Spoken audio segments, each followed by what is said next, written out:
Carbon sequestration हो रहा है and carbon sink, carbon sequestration, carbon sink create करना, अगर कार्बन साइकिल को हमें मेंटेन करके रखना है। तो जैसे जियोलॉजिकल इंजीनियरिंग में क्या करते हैं, अर्थ के अंदर कार्बन को स्टोर कर देते हैं। ओशन इंजीनियरिंग में ओशन के अंदर, लेकिन इससे क्या दिक्कत हो रही है, ओशन एसिडिफिकेशन। जियोलॉजिकल इंजीनियरिंग से अर्थक्वेक और इंस्टेबिलिटी आ सकती है अर्थ के अंदर, एकदम सारा कार्बन डाइऑक्साइड बाहर आ सकता है। तो ओशन इंजीनियरिंग में ओशन एसिडिफिकेशन की प्रॉब्लम है। CO2 NOx H2S। तो CO2 तो रहता ही है, वो कार्बनिक एसिड बनाता है, जो वीक एसिड होता है। तो हमारी जो बारिश होती है थोड़ी एसिडिक होती है लेकिन चल जाती है। लेकिन NO2 NOx and SO2 तो ये ज़्यादा स्ट्रॉन्ग कार्बनिक एसिड बनाते हैं, लेकिन तीनों ही रिस्पॉन्सिबल होते हैं एसिडिफिकेशन के लिए। वाटर के साथ मिलकर एसिडिक बनाते हैं। तो सबसे ज़्यादा स्ट्रॉन्ग हो रहे हैं NO2 and SOx। तो आयरन जैसे डस्ट डालते हैं, आयरन डस्ट डालने से क्या होता है, ये आयरन फर्टिलाइजेशन बोलते हैं। इससे क्या होता है, फाइटोप्लैंक्टन बढ़ते हैं, अलगी नहीं फाइटोप्लैंक्टन बढ़ते हैं। फाइटोप्लैंक्टन से इससे अलगल ब्लूम लाइक सिनेरियो हो जाता है। अलगल ब्लूम नहीं होता लेकिन अलगल ब्लूम जैसे सिनेरियो हो जाता है। तो क्या होता है, CO2 POD बढ़ जाता है, पॉल्यूशन होता है मरीन एनवायरनमेंट में। तो बायोचार बरियल ये पायरोलिसिस से बनता है। पायरोलिसिस मतलब heating in the absence of oxygen. Presence of oxygen को बोलते हैं इंसनरेशन। फिर क्या होता है, urea utilise fertilisation, ocean fertilisation. तो ये आयरन फर्टिलाइजेशन की तरह, इसमें क्या बढ़ते हैं फाइटोप्लैंक्टन। और यूरिया फर्टिलाइजेशन में क्या बढ़ते हैं एल्गी। तो सेम प्रॉब्लम है जो आयरन फर्टिलाइजेशन की, वही यूरिया फर्टिलाइजेशन की है। तो इसमें क्या होता है, स्प्रे करते हैं urea on the water body. इससे क्या होता है, it causes the grow of the seaweed. तो ये क्या करते हैं, वाइट फोटोसिंथेसिस, कार्बन डाइऑक्साइड को रिड्यूस करते हैं। तो सीवीड क्या करते हैं, रिड्यूस करते हैं कार्बन डाइऑक्साइड। तो seaweed also you can be use to manufacture third generation biofuel. जैसे थर्ड जनरेशन क्या था, एलगी। एलगी है सीवीड। तो to manufacture third generation of biofuel और प्रोड्यूस करेंगे इन अ बायोमीथेन। तो बायोमीथेन को रिन्यूएबल नेचुरल गैस है, सस्टेनेबल नेचुरल गैस, ये पूछा जा सकता है what is sustainable natural gas और रिन्यूएबल नेचुरल गैस। तो renewable natural gas, sustainable natural gas बोलते हैं बायोमीथेन को। इसमें मीथेन का कंसंट्रेशन इज ग्रेटर देन 90%। तो मीथेन से क्या होता है, anaerobic respiration. What is the difference between renewable gas, natural gas and renewable natural gas. Means biomethane और मीथेन में क्या अंतर है। तो ये जैसे नेचुरल गैस भी कार्बन डाइऑक्साइड रिलीज करता है, तो ये भी कार्बन डाइऑक्साइड रिलीज करेगा, नेचुरल गैस। तो जो बायोमीथेन है, it is a carbon neutral. तो बायोमीथेन कार्बन न्यूट्रल है, नेट जीरो कार्बन फुटप्रिंट है इसका। नेट जीरो कार्बन फुटप्रिंट मतलब जितना कार्बन रिलीज करता है उतना ही एब्जॉर्ब कर लेता है। तो इंडिया में पहली स्टेट है Himachal Pradesh, first carbon neutral state है Himachal Pradesh. Himachal Pradesh first carbon neutral state. For organic state is Sikkim. So Meenangadi ये first neutral panchayat, first carbon neutral panchayat of India, कहाँ पे, केरला में। Meenangadi first neutral panchayat of India, first carbon neutral panchayat of India, Meenangadi in Kerala. तो first carbon neutral district is Majuli, Assam में। तो Meenangadi panchayat level पे, Majuli district level पे and फिर स्टेट लेवल पे हिमाचल प्रदेश। तो इंडिया की फर्स्ट कार्बन नेगेटिव स्टेट, तो सिक्किम इज इंडिया की first carbon negative state is Sikkim. So Carbfix क्या होते हैं, जियो इंजीनियरिंग प्रोसेस, यहाँ पे CO2 कैप्चर किया जाता है, CO2 एंड अगर एसिडिक गैसेस को कैप्चर किया जाता है, स्प्रेड किया जाता है रॉक्स पे, एंड जो पानी निकलता है उसे ओशन में डालते हैं, डीप इनसाइड द अर्थ कर देते हैं, नहीं तो ओशन एसिडिफिकेशन होगा, इसलिए उनको डाल देते हैं डीप इनसाइड द अर्थ। तो कार्बोफिक्स में क्या होता है, जैसे आइसलैंड में हो रहा है, जैसे ये पूरा वर्ल्ड है, यहाँ पे आइसलैंड, आइसलैंड में हो रहा है। तो CO2 and other acidic gases को स्टोर किया जाता है सब सरफेस, इंजेक्ट किया जाता है carbon dioxide with pressurised water. Pressurised water से कार्बन डाइऑक्साइड अंदर इंक्रीज करा जाता है, that is on basaltic rock, on basaltic rock. तो कोल फायर पावर प्लांट में इंडिया क्या अडॉप्ट करा है, clean coal technology and enhanced oil recovery. Clean coal technology and enhanced oil recovery. तो पोस्ट कंबशन कार्बन कॉन्फ्रेंस कौन करता है, post combustion carbon conference international energy agency करता है, पोस्ट कंबशन कार्बन कॉन्फ्रेंस। तो greenhouse gas initiative, international energy agency autonomous intergovernmental organisation establish होता है OECD में, हेडक्वार्टर है पेरिस में। सो क्रिएट क्यों किया था, ऑयल क्राइसिस ऑफ OE 1973 वजह से इंटरनेशनल एनर्जी एजेंसी क्रिएट किया गया बाय द OECD, और यही कराता है पोस्ट कंबशन कार्बन कॉन्फ्रेंस। तो 3 पे काम करता है, that is energy security, economic development, environment sustainability, stability, environment stability and environment protection. तो इंटरनेशनल एनर्जी एजेंसी में कौन मेंबर होते हैं, सारे OECD के मेंबर होते हैं इसमें। तो इंटरनेशनल एनर्जी एजेंसी के मेंबर जैसे OECD के सारे मेंबर, स्लोवेनिया, आइसलैंड, इजराइल, चिले, जैसे चाइना, रशिया, ये सब मेंबर नहीं है इसके। तो इंडियन एनर्जी एजेंसी का India, China and Brazil associate member है, तो डायरेक्ट मेंबर नहीं, रशिया तो एसोसिएट मेंबर भी नहीं है। तो India, China and Brazil are associate member. So energy watch group क्या, इंटरनेशनल नेटवर्क ऑफ साइंटिस्ट है, network of scientist in parliamentarians, कहाँ पे है, बर्लिन, जर्मनी। तो international network of scientist in parliamentarians energy watch group located in Berlin. So renewable energy conventional energy पे काम करता है and world energy outlook reports publish करता है। Under the international energy agency energy watch group publish करता है world energy outlook. याद रखना वर्ल्ड एनर्जी आउटलुक कौन निकालता है? वर्ल्ड एनर्जी आउटलुक आई इंटरनेशनल एनर्जी एजेंसी निकालती है world energy outlook international energy agency. तो ट्रैफिक किसने बनाया है? Traffic WWF and IUCN। WWF IUCN and यहाँ पे लिखा था UNEP, तो ये गलत हो जाएगा। तो ये सब पता होना चाहिए किसने स्टैब्लिश किया है traffic, WWF and IUCN। So traffic भी क्या है? एक NGO, इट्स NGO। तो वर्ल्ड का लार्जेस्ट NGO है ट्रैफिक। वर्ल्ड का ओल्डेस्ट NGO है this is Bombay natural history society 1875 में बना था, अराउंड 1875। तो ब्लू कार्बन तो वाटर, तो कार्बन जो स्टोर्ड है ocean and coastal system. Coastal system में आ जाएगा मैंग्रोव्स आ जाएंगे, कोरल्स आ जाएंगे एंड डेल्टा एस्ट्रीज, वो सब आ जाएंगे कोस्टल इकोसिस्टम में। So blue carbon cat is the amount of the carbon dioxide that is stored in the form of the biomass in the world coastal area में वही आ गए delta estuaries and mangroves आ गए, corals आ गए in the world coastals and marine and ocean ecosystem. उसमें होता है क्या कॉन्स्टिट्यूट करता है blue carbon? Deep ocean yes, algae yes, algae भी पानी में ही होता है, mangrove yes, sea grass yes, even salt pans भी आ जाएंगे ब्लू कार्बन में। तो मैंग्रोव्स जैसे बायोमास जैसे मैंग्रोव्स हो गए, तो क्या क्या आता है ब्लू कार्बन में? जैसे मैंग्रोव हुआ, शालमार, सी ग्रास है, सॉल्ट पैन, एल्गीज और ना सी बैड मतलब डीप सी। तो वो ब्लू कार्बन सिक्वेस्ट्रेशन बढ़ा सकते हैं by strengthening blue carbon ecosystem से मैंग्रोव्स बढ़ाए, कोरल्स बढ़ाए। तो वेदरिंग क्या होता है? जैसे रॉक है, रॉक टूट गई, पानी गिर गया उसमें, रॉक टूट रही है, तो this is weathering. Enhance weathering carbon dioxide को कम कर रहे हैं। तो इनहांस वेदरिंग में क्या करते हैं हम? क्या करते हैं? रिमूव कर देते हैं carbon dioxide from the ocean into deep geological formation and stored in the deep geological formation। Carbon dioxide atmosphere से कहाँ स्टोर करते हैं? Deep geological formation and basaltic rock the most important source of enhance weathering. सबसे important क्या है?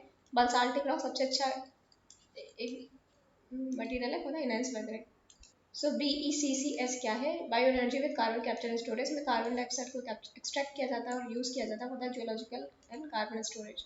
सो ये BECCS की technology होगी for the low carbon dioxide concentration target की, मतलब जो भी कार्बन डाइऑक्साइड है कैप्चर करो उसे स्टोर कर दो नीचे जाके बायोचार के फॉर्म में, वैसे पकड़ के जियोलॉजिकल फॉर्मेशन में स्टोर कर दो। तो ये की टेक्नोलॉजी होगी low carbon dioxide concentration target के लिए। सो इसमें क्या किया जाता है? ट्रीज है, जैसे ट्रीज है, क्रॉप से इंडस्ट्रियल टेक्नोलॉजी का यूज किया जाता है, उससे कार्बन डाइऑक्साइड कैप्चर किया जाता है, स्टोर किया जाता है और यूज किया जाता है for the generation of biomass. तो कार्बन डाइऑक्साइड को यूज किया जाता है for the generation of biomass. फिर एक और टेक्निक है that is PIBCCS, that is pyrogenic carbon capture and storage. तो PICS एक प्रपोज टेक्नोलॉजी है, pyrogenic carbon capture and storage. तो पायरोजेनिक में क्या होता है? कार्बन फर्टिलाइजेशन टेक्निक, इसमें कार्बन डाइऑक्साइड रिमूव किया जाता है और इंक्रीज किया जाता है सॉइल फर्टिलिटी। इसमें क्या करते हैं हम? इंक्रीज करते हैं बायोमास। एंड PYCCS में पायरोजेनिक में क्या करें हम? इंक्रीज करें सॉइल फर्टिलिटी। तो PYCCS में क्या किया जाता है? बायोमास को क्या कहते हैं? बर्न किया जाता है and in the oxygen deficient condition, मतलब पायरोलिसिस होती है, ऑक्सीजन डेफिशिएंट कंडीशन में बायोमास को बर्न किया जाता है, बायोचार बनाया जाता है जो यूज किया जाता है increasing the soil fertility. So soil conservation से कार्बन डाइऑक्साइड कम होगी। हाँ, क्योंकि सॉइल कंजर्वेशन क्या होगा? रॉक्सी ब्रेकिंग नहीं हो रही, रॉक्सी ब्रेकिंग नहीं हो रही, कार्बन डाइऑक्साइड रिलीज नहीं हो रहा है जो उसमें स्टोर है। तो सॉइल कंजर्वेशन कार्बन डाइऑक्साइड कम करेगा। तो सॉइल कंजर्वेशन से कार्बन डाइऑक्साइड रिड्यूस होगा, तो सॉइल से कार्बन डाइऑक्साइड नहीं रिलीज होगा। जीरो टिलेज, हाँ इससे भी कंजर्वेशन होगा। सस्टेनेबल एग्रीकल्चर से भी, मोनोकल्चर से नहीं, मोनोकल्चर से डिग्रेडेशन होता है सॉइल का। सो वर्जिन अर्थ चैलेंज क्या है? ये $25 मिलियन उन लोगों को देंगे जो कमर्शियली वायबल डिजाइन लेके आएगा to reduce greenhouse emission from the environment. And किसने स्टार्ट किया? वर्जिन ग्रुप ने स्टार्ट किया ये Virgin group challenge, Virgin Earth challenge. तो कार्बन वॉर रूम किसने स्टार्ट किया? Jigar Shah and Richard Branson. तो सबसे ज्यादा solar company Richard Branson and Jigar Shah की है। तो ये क्या कर रहे हैं? ये उन्हें पैसे देंगे फॉर फंड करेंगे for finding out the market based solution. ये फोकस करते हैं carbon war room for finding out the market based solution to the climate change. So ये नाइट्रोजन साइकिल में, नाइट्रोजन साइकिल में क्या होता है? पहले नाइट्रोजन अमोनिया में कन्वर्ट था, अमोनिया से नाइट्राइट्स, नाइट्राइट्स से नाइट्रेट्स, नाइट्रेट्स लेते हैं प्लांट्स को, बिकॉज डायरेक्ट N2 ऑब्जर्व नहीं करता, किसी से रिएक्ट नहीं करता, तो इसलिए कन्वर्ट होता है ammonia, ammonia nitrites, nitrite nitrate से नाइट्रेट प्लांट्स में देते हैं, प्लांट्स बनाते हैं प्रोटीन्स, प्रोटीन्स की बिल्डिंग ब्लॉक होता है अमोनिया, इसका ठीक है, इसका बिल्डिंग ब्लॉक कहते हैं अमोनियम एसिड, अमोनिक एसिड। तो फिर क्या होता है? प्रोटीन्स क्या होते हैं? एनिमल्स लेते हैं, फिर क्या होता है, फिर ये प्लांट से और जो बच जाता है वो अमीनिया के फॉर्म में स्टोर हो जाता है इन द सॉइल, और फिर से जो बचता है वो डीनाइट्रिफिकेशन के फॉर्म में फिर से N2 में कन्वर्ट हो जाता है। तो ये है nitrification and this is denitrification. तो यहाँ पे भी बैक्टीरिया हैं इस प्रोसेस में भी, यहाँ पे भी बैक्टीरिया, यहाँ पे भी बैक्टीरिया। ये बैक्टीरिया बायो फर्टिलाइजर्स में, बायो टॉयलेट्स में यूज होंगे, एंड यहाँ के बैक्टीरिया किसमें यूज होंगे, bio fertilisers. Bio fertiliser this is bio toilet. Bio fertiliser में क्या होगी, बायो फर्टिलाइजर क्या करेगा, इसको नाइट्राइट, नाइट्रोजन को अमोनिया नाइट्राइट नाइट्रेट्स में कन्वर्ट करेगा, एंड ये फिर से नाइट्रेट बन गया, अमोनिया बन गया, जो भी यूरिन एक्सक्रीट है उसे फिर से क्या करेगा, डी नाइट्रिफिकेशन करके N2 में कन्वर्ट कर देगा। ये बायो टॉयलेट में, ये वाला बैक्टीरिया यूज होगा बायो टॉयलेट्स में। तो बायो टॉयलेट से ना DRDO वो काम नहीं करे, तो अब क्या करें, वैक्यूम बेस्ड बायो टॉयलेट बनाई, वो प्राइवेट कंपनी बनाई, सुलभ शौचालय। ये सबसे ज़्यादा मतलब प्रॉफिट मेकिंग कंपनी है, प्रॉफिट मेकिंग NGO है Sulabh Shauchalaya, profit making NGO। Most abundant gas है बट मोस्ट लिमिटिंग गैस है, बिकॉज ये रिएक्ट नहीं करती, तो इसलिए फर्स्ट नाइट्रोजन को फिक्स करना पड़ता है, तो अमोनिया से नाइट्राइट्स टू नाइट्रेट्स। तो नाइट्रोजन फिक्सेशन अगर both in natural and artificial environment में नाइट्रोजन फिक्सेशन हो सकती है। तो नेचुरल एनवायरनमेंट में ये होता है भाई, लाइटनिंग एंड थंडर से बनता है, and in by microorganism, artificial fertilisers industry करते हैं। तो बैक्टीरिया को पढ़ते हैं, एक तो लाइटनिंग से हो सकता है, जो N2 बॉन्ड है वो टूट जाएंगे, दूसरा अपना फर्टिलाइजर से होता है, पढ़ेंगे बैक्टीरिया के बारे में। तो बैक्टीरिया एक तो फ्री लिविंग होते हैं, एक with the roots of the nodules, root nodules of the leguminous plant, root nodules मतलब लेगुमिनस प्लांट के, और थर्ड है साइनोबैक्टीरिया, इसको बोलते हैं ब्लू ग्रीन एल्गी। तो ये नाइट्रोजन फिक्सर्स हैं, तो ये फ्री लिविंग बैक्टीरिया में होते हैं एरोबिक एंड एनरोबिक। तो एरोबिक में है एक एजिनोबैक्टर, एजिनोबैक्टर बेंजीमिकिया। Anaerobic Clostridium राइनोस्पीडियम। तो फ्री लिविंग में होते हैं एरोबिक एजिनोबैक्टर बेनिमिकिया, एंड एनरोबिक में होते हैं क्लोस्ट्रिडियम एंड रोडोप्रोस्ट्रिडियम। तो एनरोबिक है दिस क्लोस्ट्रोडियम एंड रोडोस्पिरिलियम। तो लेगुमिनस प्लांट का मतलब है rhizobium. So they are also found in symbiotic association with the root nodules of leguminous plant. Leguminous plant example है rhizobium. ये कितने होते हैं, ये symbiotic relationship में होते हैं with the root nodules of leguminous plant, that's rhizobium. So कुछ oceans में भी मिलते हैं, and association with cyanobacteria, blue green algae. तो इसे बोलते हैं nostoc, यहाँ पे example है nostoc, Anabaena and spirulina. तो nostoc, Anabaena and spirulina. तो aerobic याद करना easy, AB, Azinobacter and Berinthia. Anaerobic, Clostridium and Clostridium. Rhizobium ये लेगुमिनस प्लांट में होता है, तो ये भी नाइट्रोजन फिक्सिंग बैक्टीरिया, सबने सुना है rhizobium nitrogen fixing bacteria leguminous plant के साथ होता है। तो लेगुमिनस प्लांट है, for example cowpea, pigeon P, grain P, gram P, तो ये सारे क्या लेगुमिनस प्लांट है, तो यहाँ पे राइजोबियम सिम्बायोटिक एसोसिएशन में होगा, तो इसलिए पता होना चाहिए लेगुमिनस प्लांट कौन से है। ये है cyanobacteria, blue green type, nostoc, anabaena, spirulina के टैबलेट्स भी मिलते हैं मार्केट में। तो अमोनिया डायरेक्टली कुछ प्लांट्स ले लेते हैं, नहीं तो कुछ प्लांट डायरेक्टली ले पाते हैं, नाइट्राइट्स में कन्वर्ट करना पड़ता है। नाइट्राइट्स में कौन से बैक्टीरिया करते हैं, नाइट्रोमोनास एंड नाइट्रोकोकस। तो कुछ अमोनिया डायरेक्ट ले लेते हैं प्लांट, कुछ को नाइट्राइट्स में कन्वर्ट करना पड़ता है, करते हैं बैक्टीरिया नाइट्रोसोमोनास और नाइट्रोकोकस। तो ये क्या है, बायो फर्टिलाइजर। नाइट्रो आ रहा है तो बायो फर्टिलाइजर ही हो गया। तो ये सारे बैक्टीरिया जो भी लिखे हैं ऊपर, नॉस्टॉक, एजिनोबैक्टर, सब है नाइट्रोजन फिक्सिंग बैक्टीरिया है। एंड यहाँ पे फिर नाइट्राइट से नाइट्रेट्स में कन्वर्ट करता है बैक्टीरिया नाइट्रोबैक्टर। एजिनोबैक्टर भी असीनो, यहाँ पे एसिटोबैक्टर भी बोल सकते हैं, एजिनोबैक्टर एसिटोबैक्टर। तो अभी तक जितने बैक्टीरिया पढ़े सारे नाइट्रीफाइंग बैक्टीरिया। तो जो नाइट्रेट्स हैं, it is absorb by the plant in the form of amino acid which is a building block of protein. फिर से नाइट्रेट्स फिर से नाइट्रोजन में कन्वर्ट हो जाते हैं by the death and decay of the organism by burning of the fossil fuel organic waste. तो ये जो गिवन, ये जो नाइट्रेट्स एंड नाइट्रोजन है, and this is given out by death and decay of the organism, burning of the fossil fuel, और जो organic waste है like urea और यूरिक एसिड, तो urea and uric acid again get converted to ammonia and then released back to the atmosphere, and the process of releasing back to the atmosphere is known as denitrification. So denitrifying bacteria, that is known by denitrifying bacteria, not denitrifying. तो denitrifying bacteria है Pseudomonas और Thiobacillus. तो nitrogen से problem क्या है, acidic rainfall होती है, ozone depletion होता है, फोटोसिंथेटिक स्नो होता है, नाइट्रोजन पॉल्यूशन काफी ज्यादा बड़ी प्रॉब्लम है।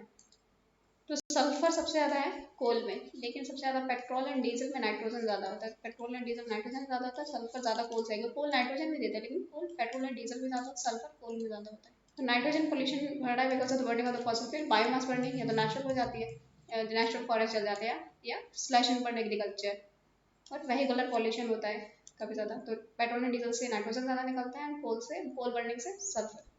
तो जैसे leaching of the nitrogen, nitrogen leach हो जाती है तो क्या होता है, पॉल्यूशन होता है, वाटर पॉल्यूशन, बायोमास, फिर क्या है बायोमास डंपिंग, जैसे sewage dumping, and pollution, population explosion. तो वेस्ट ज़्यादा बढ़ रहा है, वेस्ट बढ़ेगा क्योंकि अमोनिया होगा, तो वेस्ट बढ़ेगा तो नाइट्रोजन बढ़ेगा।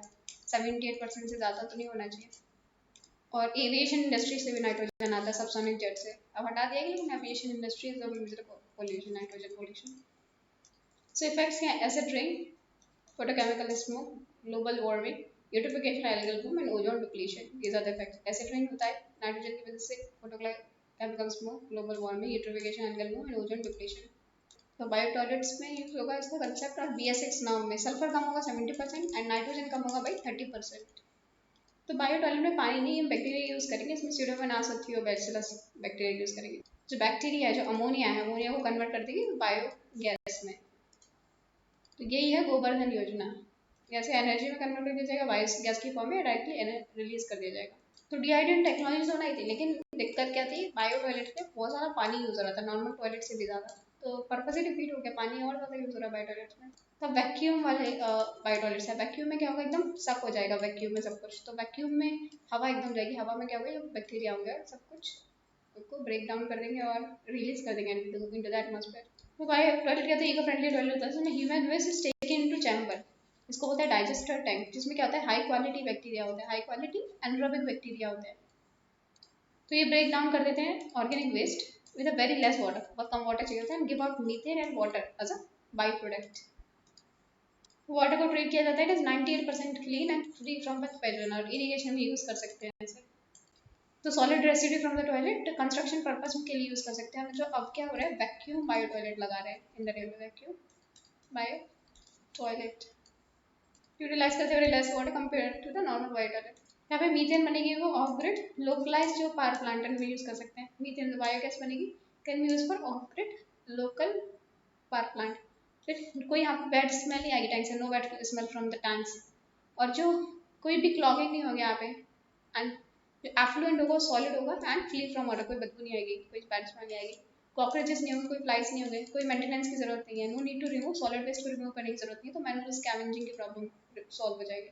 तो उसमें बैक्टीरिया यूज करते हैं, फंगस नहीं यूज करते। तो याद रखना, बायो टॉयलेट में बैक्टीरिया यूज करते हैं, और उसमें क्या बायो प्रोडक्ट है, कार्बन मोनोऑक्साइड नहीं, सिर्फ मीथेन और सिर्फ वाटर बायो प्रोडक्ट होता है, मीथेन एंड वाटर।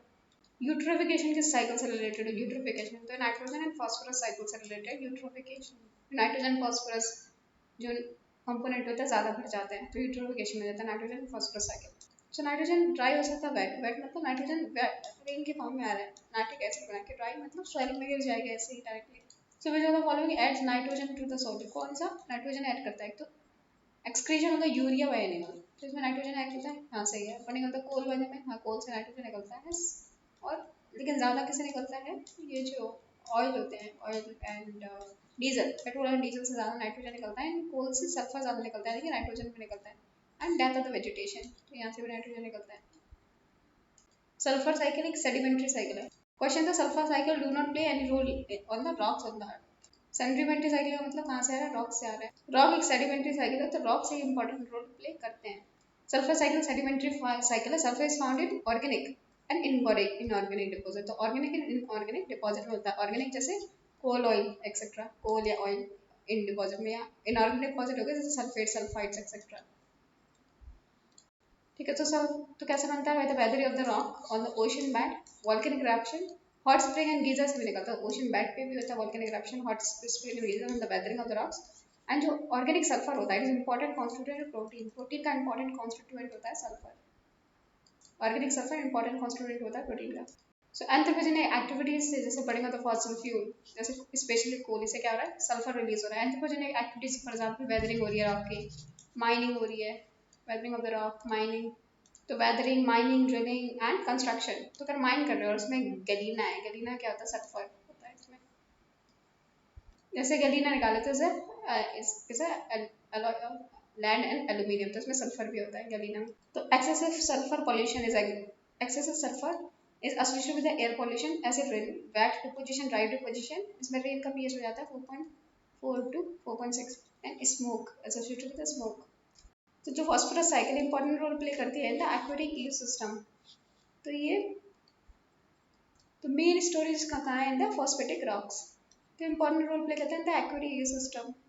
तो मेन स्टोरेज होता है यहाँ पे फॉस्फेटिक रॉक्स है। तो ये फॉस्फोरस एंटर करता है atmosphere with the weathering and erosion. So it enters the atmosphere with the weathering and erosion। तो phosphorus mix करता है with the water and gets accumulated with the continental shelf। fix होता है water में, accumulate हो जाता है continental shelf में। excessive जो होता है phosphorus ये relate करता है with the eutrophication। तो phosphorus ज़्यादातर aquatic ecosystem के लिए सल्फर ज़्यादा rock से related होता है, sedimentary cycle से related होता है। eutrophication कहाँ पे होता है नाइट्रोजन एंड phosphorus की वजह से, and सल्फर की वजह से क्या होता है acid rain। सो अगर यूट्रिफिकेशन की बात करें तो प्रोसेस क्या है, कॉजेस, इम्पैक्ट्स, मिटिगेशन कैसे हो सकता है। एक तो nitrogen budget, precision farming.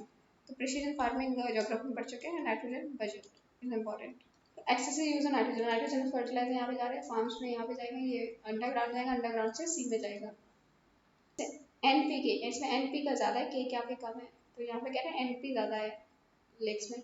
यूट्रॉफिक lake हो जाती है। यूट्रॉफिक लेक क्या है, पॉल्यूटेड नहीं, एक्सट्रीमली रिच इन न्यूट्रिएंट्स, में न्यूट्रिएंट्स बहुत ज़्यादा हो जाता है, नाइट्रोजन एंड फास्फोरस बहुत ज़्यादा होते हैं न्यूट्रिएंट लेक में। तो एल्गम ब्लूम हो जाता है, वह सनलाइट पेनिट्रेशन नहीं होती, ऑक्सीजन कम हो जाती है, तो बीओडी सीओडी बढ़ जाते हैं। तो ऑक्सीजन जो भी है, जो डेड सी होगी वही खत्म हो जाएगी। तो कई बार ये रेड हो जाती है, ब्लैक हो जाती है। इंडिया में नॉर्मली ग्रीन होती है एल्गम ब्लूम। तो यूट्रोफिकेशन में क्या होता है, और ज़्यादा न्यूट्रिएंट्स हो जाते हैं, lead to the death of the lake. तो यूट्रोफिकेशन नेचुरल भी होता है, फॉर एग्जाम्पल वेदरिंग होगी, तो नाइट्रोजनस रॉक है, ठीक है, फॉस्फोरस रॉक है, उसकी वेदरिंग होगी तो उसमें क्या हो जाएगा, नाइट्रोजन बढ़ जाएगा। तो ये आ जाएगा, तो यूट्रिफिकेशन हो सकता है, मैनमेड तो है ही। तो यहाँ पे क्या होता है, फिर इतना ज़्यादा पॉल्यूशन हो जाता है कि वहाँ पे कुछ प्लांट नहीं रहते, जैसे केमिकल्स रिलीज होते रहते हैं, तो उससे आग भी ले जाती है। फॉर एग्जाम्पल बेंगलुरु लेक, कोई लाइफ नहीं है वहाँ पे, बेंगलुरु लेक में दामोदर रिवर, बहुत ज़्यादा पॉल्यूशन है। यूट्रिफिकेशन में क्या है, addition of nitrogen and phosphorus naturally और artificially to the aquatic ecosystem, which leads to the rich in the which become extremely rich in nutrients, ultimately result into the death of the lake, ultimately result in the death of aquatic plant and animal due to algal bloom।